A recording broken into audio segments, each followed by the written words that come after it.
In this video, we're going to be taking a look at the infotainment system inside the Range Rover Evoque 2023 to 2025. In this video, we're going to show you how to connect your mobile phone to the system. Simply click on the Bluetooth icon.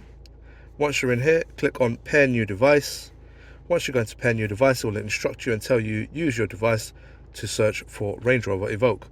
On your mobile device, simply log in, make sure your Bluetooth is turned on, and within your Bluetooth menu, you then have to start searching.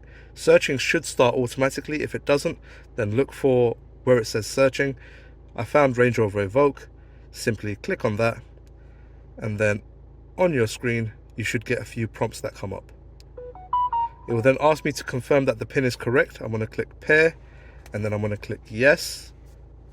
It will then try connect to the device, and then it will ask you, would you like to personalize your experience?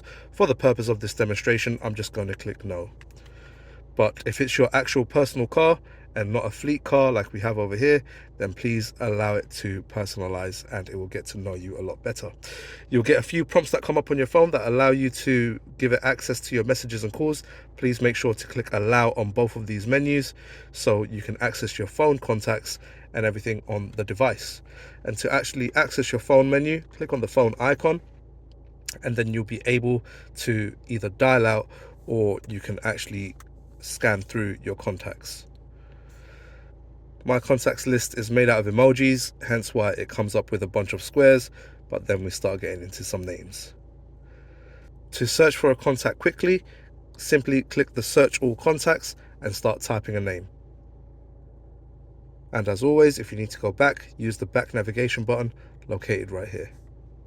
If you enjoyed this video and you learned something from it, please make sure to leave us a like, hit that subscribe button. It really does help the channel and it does help us grow and allow us to make more content for you like this.